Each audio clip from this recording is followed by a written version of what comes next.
Everybody, this is Tracy here with another edition of A View from Tracy's Point, and we are here with Derrel McDavid's response to Jennifer Bonjean. Him and his attorney are in their feelings. It should be. I think we kind of figured this was going to happen, and they are basically, calling out Jennifer Bonjean, saying that she's making up stuff. And so we're going to go ahead and jump into this, okay? It's about 13 pages long, and so I'm just going to go ahead and read what he has to say. So it says, Defendant McDavid's response regarding motion to sever. Comes now the defendant, Derrell McDavid, hereafter known as Mr. McDavid, by and through his attorney, Bo B. Brindley, Vadim Glasman, and Blair T. Westover, and provides the following response regarding Defendant Kelly's motion to sever. Mr. McDavid files this response to co-defendant Robert Kelly's May 16, 2022 motion to sever, not for the purpose of opposing severance, an issue on which Mr. McDavid takes no position, but for the purpose of correcting abject and unsupported falsehoods which have been recklessly fostered upon this court by counsel for Mr. Kelly in an attempt or an apparent effort to circumvent this court's denial of her motion to continue. See docket 196. So, child. They said Jennifer Bonjean calling them out because she mad that the judge wouldn't give her an extension of time, I guess, child. Anyway, so it is one thing to believe you deserve a continuance and disagree with the decision to deny it. That happens to all trial attorneys. It is even understandable for an attorney to be annoyed at the denial of a continuance and those who opposed it. But it is another thing altogether to manufacture the need for severance from a patchwork of bare allegations that recklessly impugn the integrity of respected members of the bar and falsely malign a co-defendant while presenting not a shred of actual evidence that supports these sweeping contentions that are made with neither tact nor tether to reality. Oh, they dramatic. McDavid got him some drama queens over there, y'all. So it goes on to say, even a superficial examination of the actual evidence in this case makes plain that Mr. Kelly's baseless allegations against Edward Jensen and by extension Mr. Glasman and Mr. McDavid are without merit. Even a cursory understanding of the evidence suggests that anyone making the allegations set forth in the motion to sever is either woefully uninformed or purposely mendacious. Oh, child. So Mr. McDavid emphatically disagrees with the arguments made in paragraphs 18 through 30 of Mr. Kelly's motion to sever.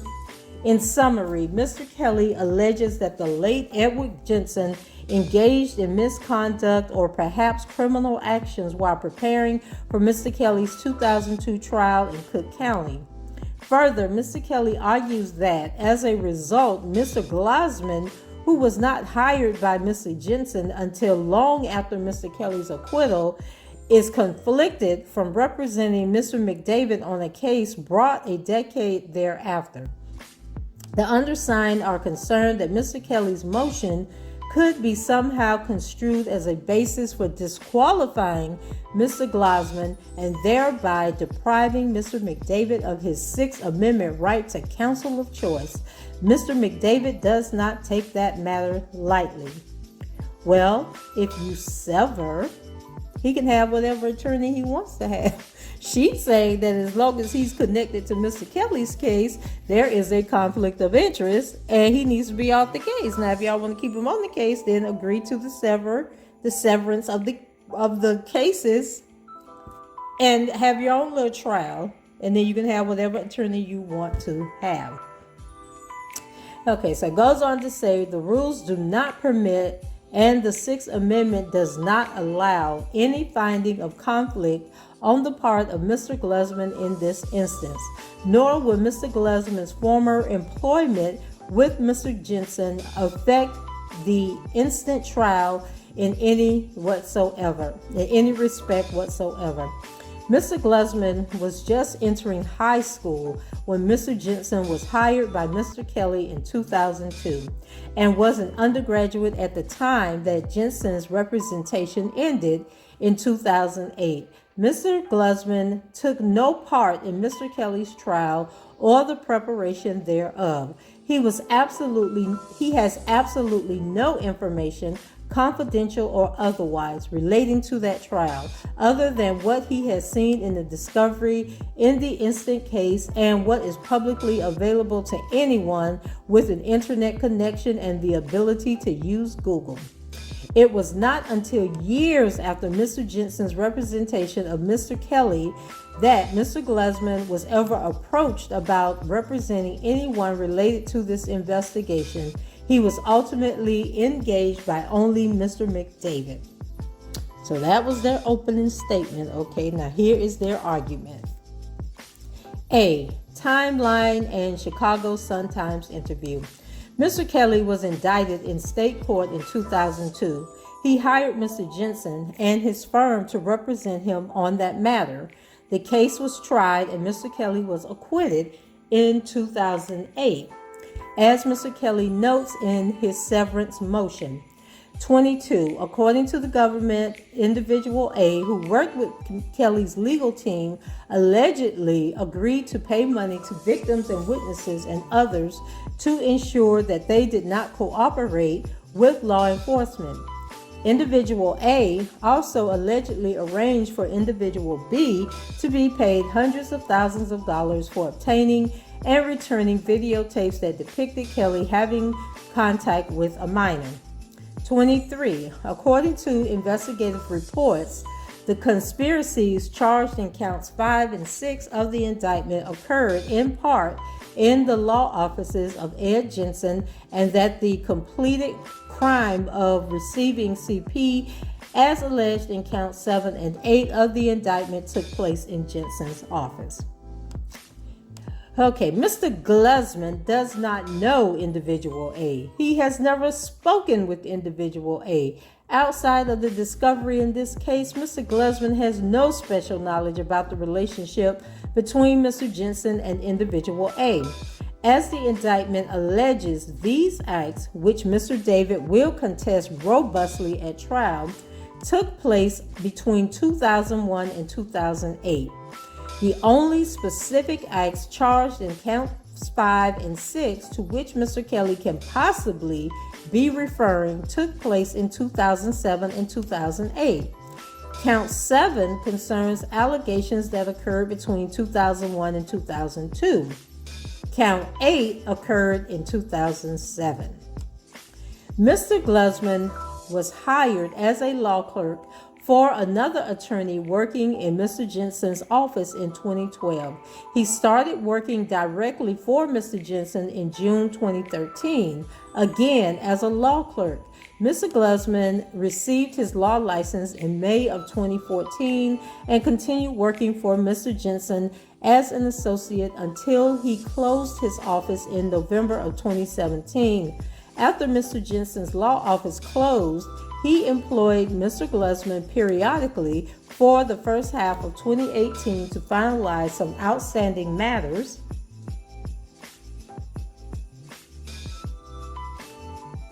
on behalf of some dozen or so clients. Since then, Mr. Glusman has run his own law practice.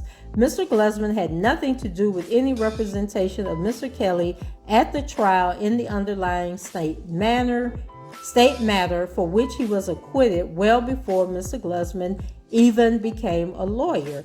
Okay, well, she didn't say that. She said that by him working for him from 2012 to 2018, he had access to Mr. Kelly's records. He potentially had access to he did have access to the records. Now, whether or not he viewed the records, whether or not he talked to Mr. Jensen about the case, now that remains to be seen, but he definitely had access to the records as a law clerk. And I am going to go out on a limb and say, if the person I am working for has just won or previously won one of the biggest cases in Chicago history, I'm probably going to sneak a peek. Because I have been in positions where I have had access to information relating to stuff, and my nosy butt went right on in there and looked at it and took a peek just to see what it said. So, I mean, hell, we sit here and go on Pacer and read court cases from all around the country to do videos here on YouTube. So I think that it was probably highly likely that at some point this man saw records from Mr. Kelly's case. We don't know according to Jensen, he continued to represent Mr. Kelly after the trial. And so it is feasible that at some point in time, the Glusman guy and Mr. Kelly crossed paths, or Mr. Kelly had a meeting with Mr. Jensen, and Mr. Jensen came back to the office and had a conversation with staff members about that, whatever they did. Like, he probably went in like, Lord, he wrote this song and I had to tell him, take them lyrics out. Don't do that. So I think Jennifer Bonjean has a pretty good argument, whether it can be proven, because at this point Jensen has passed away. And so it'll be her word against the Glusman guy, unless Mr. Kelly has specific instances where he believes that Mr. Glusman had access to his information or to conversations between him and Mr. Jensen, or that he made a request to Mr. Jensen and Mr. Jensen, used Mr. Glusman or other people in the office to fulfill whatever that obligation was. So then it goes on to say the remainder of Mr. Kelly's claim is a disingenuous attempt to stretch out the length of Mr. Jensen's attorney-client relationship with Mr. Kelly. It relies exclusively on an interview that the late Mr. Jensen gave to the Chicago Sun-Times in 2019. And let me stop right here. If you're wondering where he points out where in Ms. Bonjean's motion, where she made these statements that I just read, go to the last video that I did. I did a video yesterday where I went over the motions that she filed. I'll drop a link above, and you can go ahead and click on that link and check it out for yourself. I'm not going to go over the different points in her video in this video, because I just did that video yesterday. So it goes on to say that she was being disingenuous in talking about the 2019 article. He says that counsel's reliance on this interview and her attacks on Mr. Jensen are, quite frankly, disingenuous, insulting, and perhaps worse, pointless. As the court is aware, and as stated in the interview, Mr. Jensen was, at the time, suffering from the latter stages of terminal cancer. What the article omits is that not only was Mr. Jensen heavily medicated at the time of the interview, but that he was rushed to the hospital shortly after the interview took place, and that the interviewer only entered Mr. Jensen's home through false pretenses. In short, relying solely on the manipulative interview of a dying man who is suffering through terminal cancer and the medications that treated is hardly the portrait of the thoughtful pursuit of truth. was, sometimes a dying person speak their truth. I remember when my dad had his, I think it was the last stroke he had took him out. But I believe it was a stroke before that. My dad shared some stuff with me that I never knew. Like, I never knew my dad had a brother that was killed when he was like 14 years old. My dad told me the story about how the brother was killed, who killed the brother, and how his daddy covered up. I mean, I had to go back and do some research because I was like, oh my God. And I found what I needed to find on that situation. So a dying person, they might be speaking their truth. So anyway, it says many aspects of that interview were problematic, to say the least. From an ethics and client confidentiality standpoint, nonetheless, nothing about these statements imprudently given by a dying man limit Mr. Glassman's representation in the case. Mr. Jensen did not consult with Mr. Glassman about the interview, nor does Mr. Glassman have any special knowledge as to why Mr. Jensen made the statement therein, or indeed what those statements mean. And then there was a note on the previous page that says Mr. Kelly's motion indicates that the ARDC never investigated this incident. That is false. Investigation took place and the decision was made that Mr. Jensen's license would be unaffected. If needed, documentation to that effect could be obtained. How counsel for Mr. Kelly could even purport to know whether the ARDC did a confidential inquiry remains a mystery. Okay. Mr. Kelly suggests that the interview proves that his attorney-client relationship with Mr. Jensen continued after his acquittal in state court for at least the next 10 years, probably much longer. Jensen and Kelly maintained an attorney-client relationship, emphasis added. The undersigned cannot figure out where Mr. Kelly's counsel is getting the word next from. It is certainly not in the article. If next, as used by Mr. Kelly's counsel, means after Mr. Kelly's acquittal, that would mean that the attorney-client relationship ended sometime in 2018 after Mr. Jensen's office was closed. That is obviously not so. Yet, counsel for Mr. Kelly went even further, suggesting that the relationship probably went on much longer than 10 years after the acquittal. Mr. Jensen died in April of 2020. Presumably, counsel for Mr. Kelly would acknowledge that Mr. Jensen did not maintain an attorney-client relationship with Mr. Kelly after his death. Well, the acquittal was in 2008. So if he died in 2020, that would be what? Wouldn't that be 12 years? So that would be more than 10 years, right? I mean, I'm just trying to do the math here.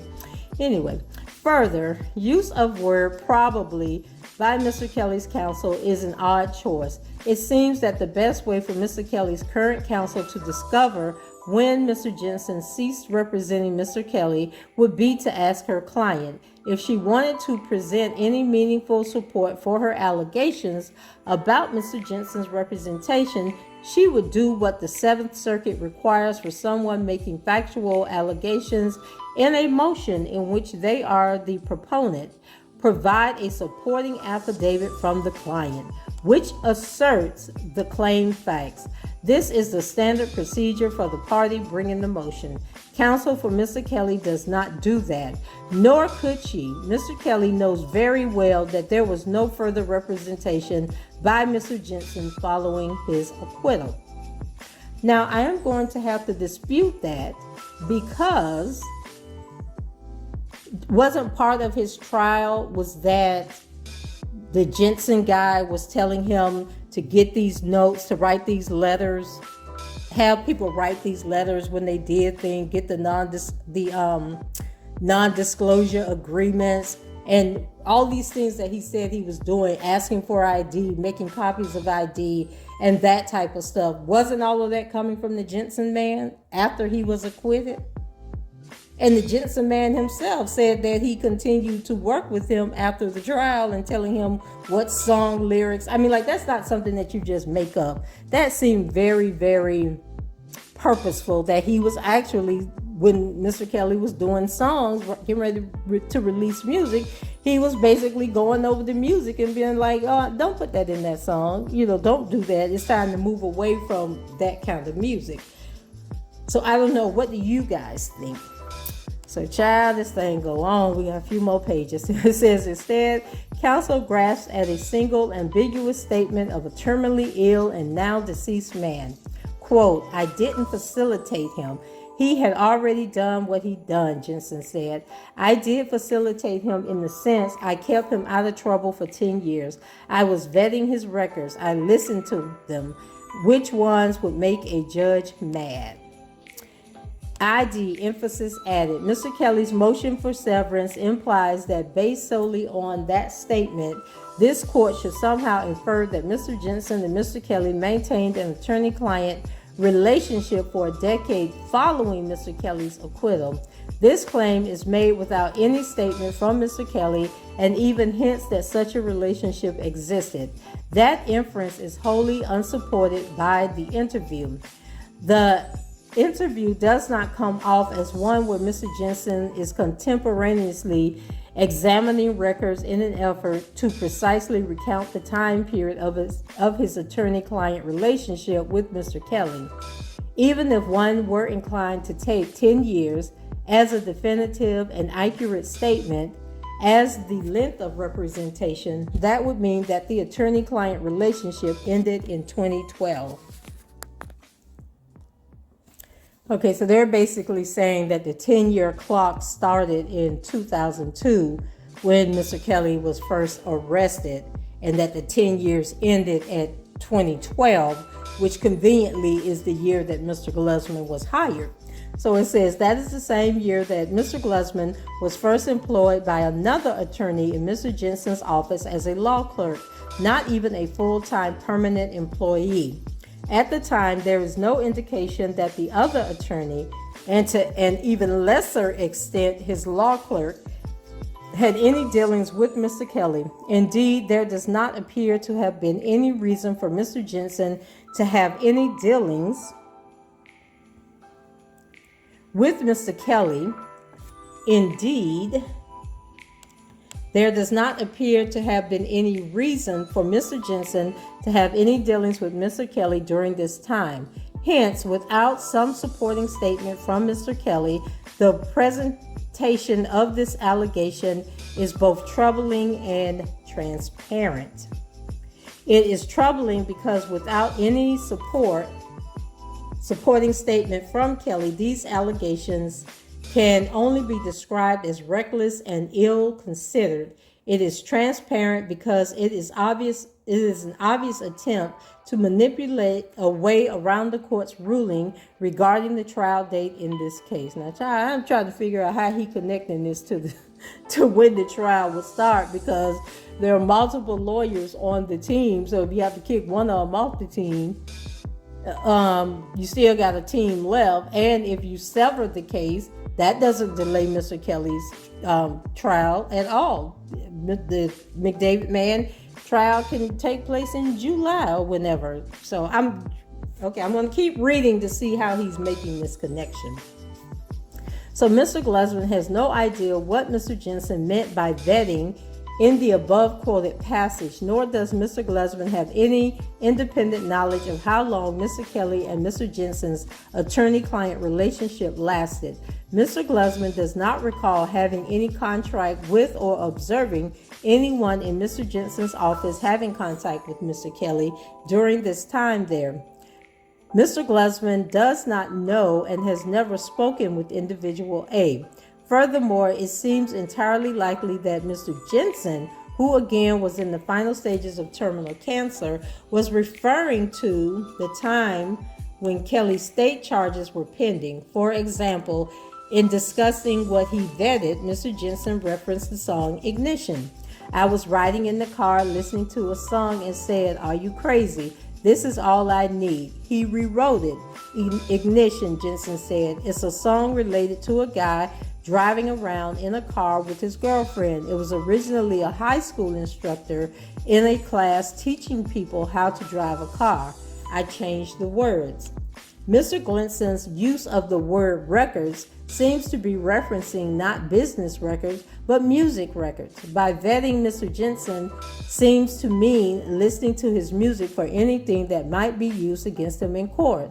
According to Google, Ignition was released by Mr. Kelly in 2002. See R. Kelly Ignition, Jive Records 2002. Thus, the context does not suggest any vetting that went on following the acquittal. In Mr. Kelly's attempt to stretch out the length of his attorney-client relationship with Mr. Jensen to get closer to Mr. Glusman's date of hire, he relies heavily on an impudent interview given by a gravely ill lawyer telling stories about a six-year-long case that ended over a decade before. Once again, hardly the portrait of the thoughtful pursuit of truth. Then there's a note on the previous page that says Mr. McDavid is not the proponent of this motion. Hence, no affidavit from Mr. Glusman is necessary at this time. However, should the court request one, it will be immediately and gladly provided in support of the statements noted above. B. Mr. Glusman has no confidential information regarding Mr. Kelly. Mr. Kelly argues in his severance motion that an attorney-client relationship between Kelly and Jensen was imputed to Glusman, who was Jensen's associate. The motion further states, based on the foregoing, any privileged information conveyed by Kelly to his prior attorney, Edward Jensen, was also received by Jensen's associate, Mr. Glusman, either actually or constructively. That is simply not how the law works in that area at all. This is a case involving successive representation by a former firm. It is governed by Rule 1.9b of the Illinois Rules of Professional Ethics. Illinois Rule 1.9b is not unique or different from the model rules in any meaningful way. B. A lawyer shall not knowingly represent a person in the same or a substantially related matter in which a firm with which the lawyer formerly was associated had previously represented a client. 1. Whose interests are materially adverse to that person, and 2. About whom the lawyer had acquired information protected by Rules 1.6 and 1.9 that is material to the matter unless the former client gives informed consent. So, Illinois rules, Rule 1.9, emphasis added. In case it is not already clear from the above, Mr. Glusman has no confidential or privileged information regarding Mr. Kelly's state case, other than what has been disclosed as part of the instant indictment. He has never spoken to Mr. Kelly, nor does any statement made by Mr. Jensen in the 2019 interview provide anything close to a good faith basis for believing as much. As the comments to Rule 1.9 make clear, this is exactly the type of situation where Mr. Glusman is absolutely permitted to represent Mr. McDavid because no conflict acknowledged under the law exists. Quote, second, the rule should not be broadly cast as to preclude other persons from having reasonable choice of legal counsel. Third, the rule should not reasonably hamper lawyers from forming new associations and taking on new clients after having left a previous association. If the concept of imputation were applied with unqualified vigor, the result would be radical curtailment of the opportunity of lawyers to move from one practice setting to another and the opportunity for clients to change counsel. Paragraph B operates to disqualify the lawyer only when the lawyer involved has actual knowledge of information protected by Rules 1.6 and 1.9c. Thus, If a lawyer, while with the firm, acquired no knowledge or information relating to a particular client of the firm and that lawyer later joined another firm, neither the lawyer individually nor the second firm is disqualified from representing another client in the same or a related matter, even though the interests of the two clients conflict.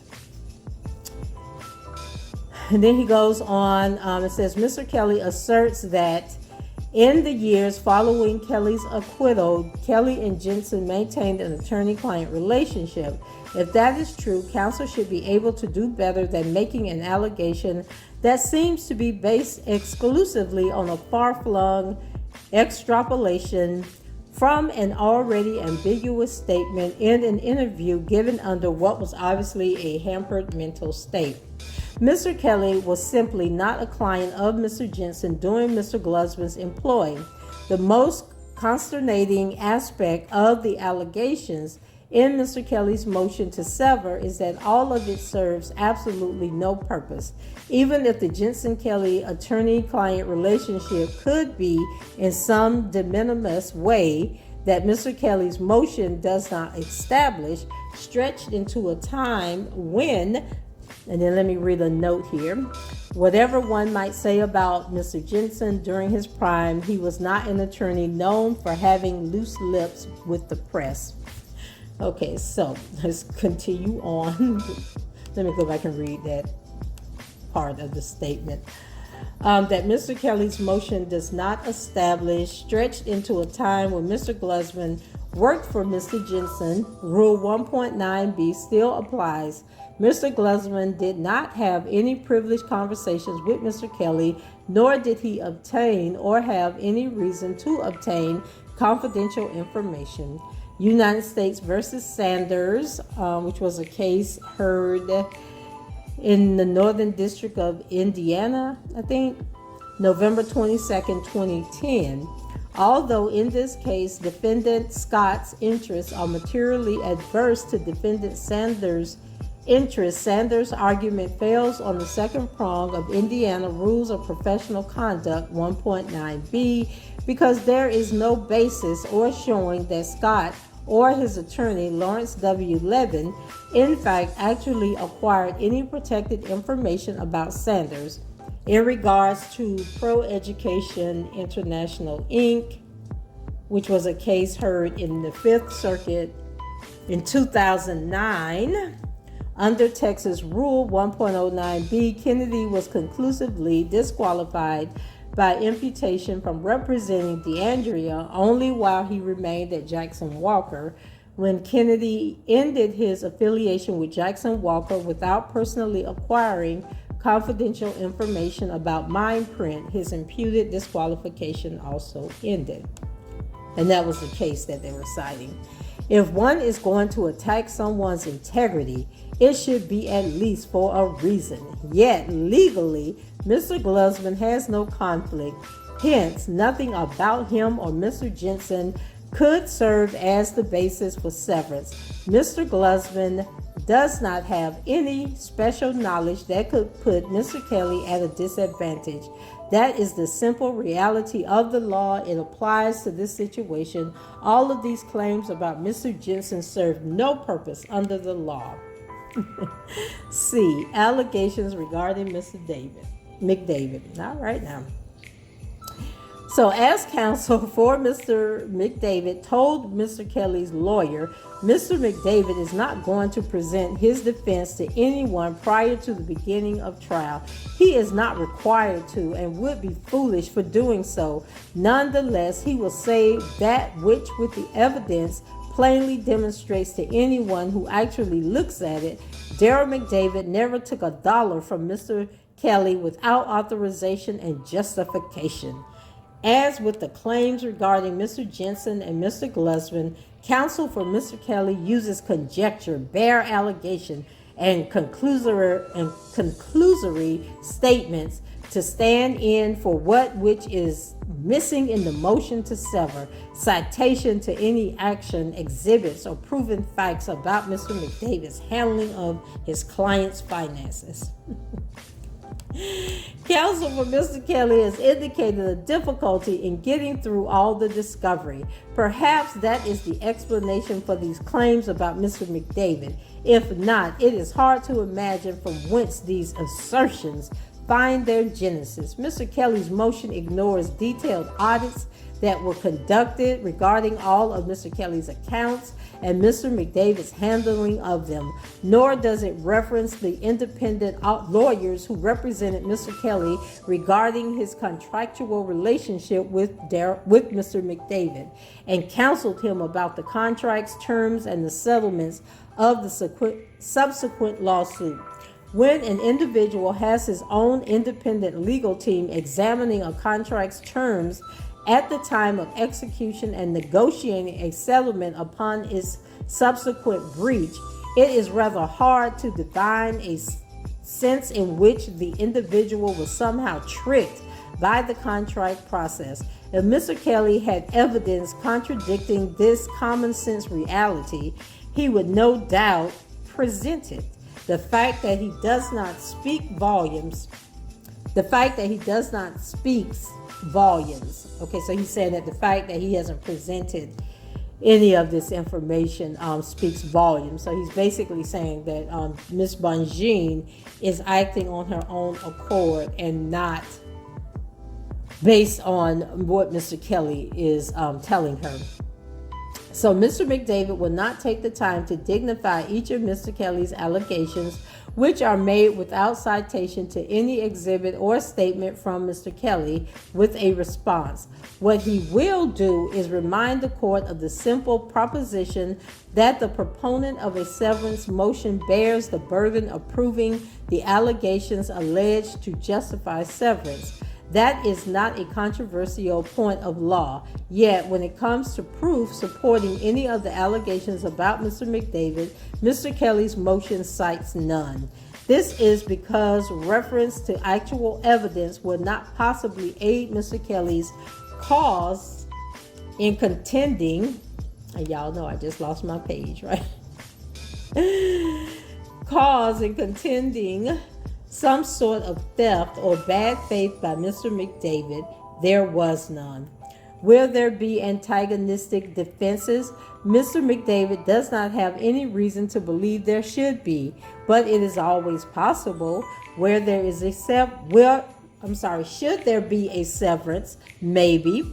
Nonetheless, one cannot manufacture a basis for such a severance by making reckless accusations in the absence of actual proof.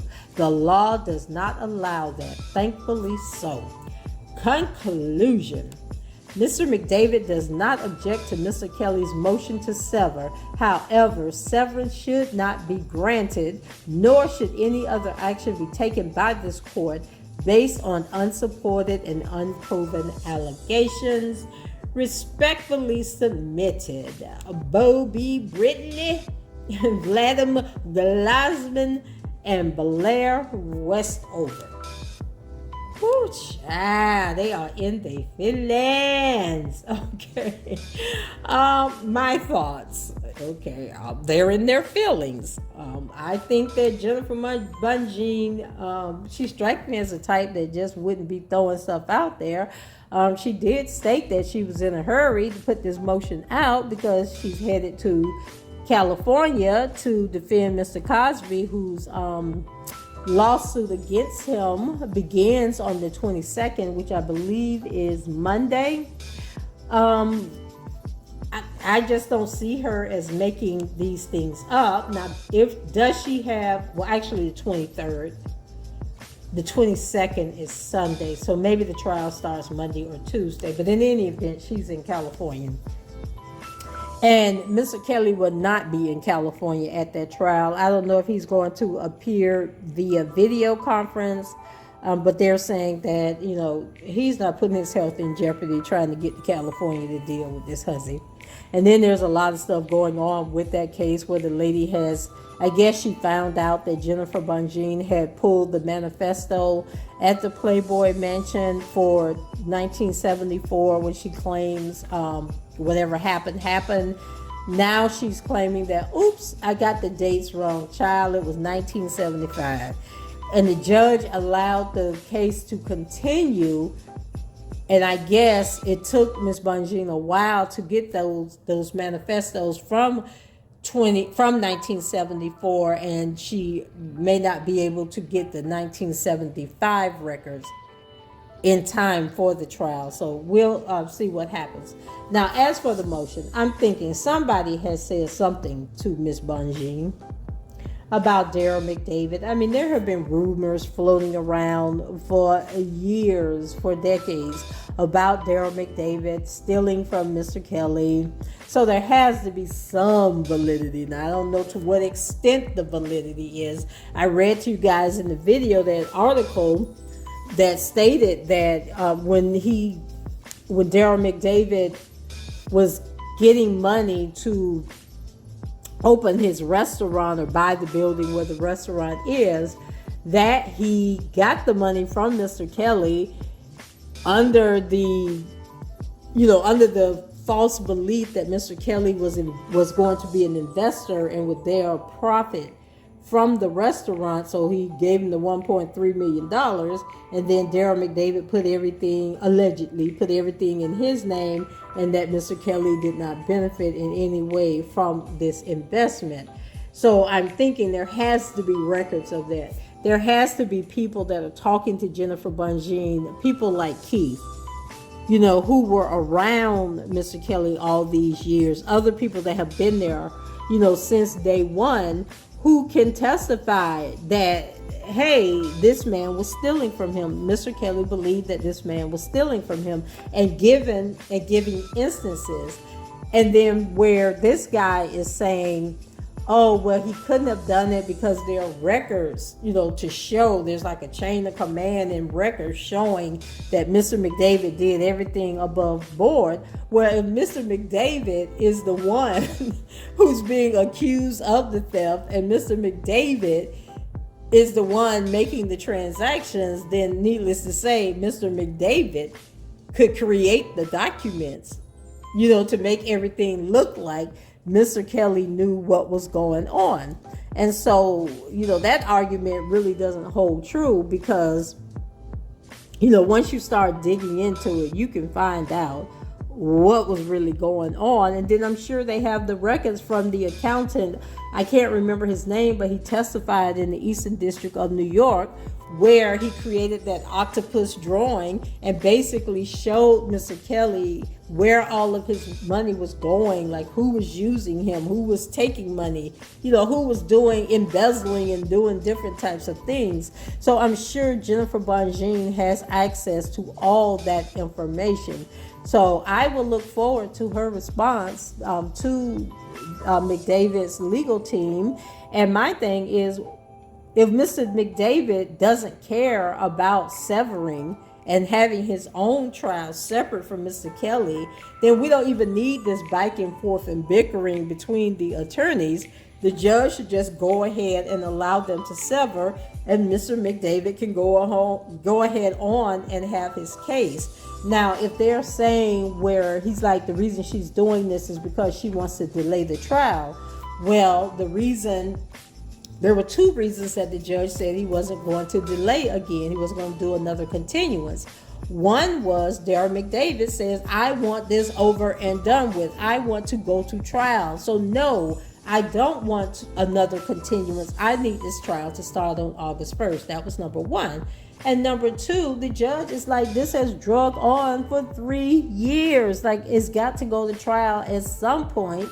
So let's just go ahead. So maybe they're thinking that if Derrell McDavid is severed from the case, then Jennifer Bonjean will most likely get her motion to continue to November 1st, which is what she was asking for. And that's why she's doing all this. But I just think that this is a long journey around the field, to get back to first base. So I don't know. You guys let me know what you think. I just don't believe that Jennifer Bonjean would throw this information out there. And I believe that the reason she didn't cite, where the sources were of the information is because she wants to put them on their toes and have them wondering, well, what does heifer know? What information she got? Like, what's going on? So I just believe there's a cat and mouse going on. There's some checkers and some checkers and checkers and chess going on. And Jennifer Bonjean wants Derrel McDavid off this case, and she wants him to go to trial first so that they can see what he got to say. Okay, so I don't know. They might be working together behind the scenes. We don't know what's going on, what the strategy is. But anyway, child, I'm finna go to bed. Y'all go ahead and leave your comments below. Rate the video and subscribe to the channel if you haven't done so already. And until the next time, I shall talk to you guys later. Bye-bye.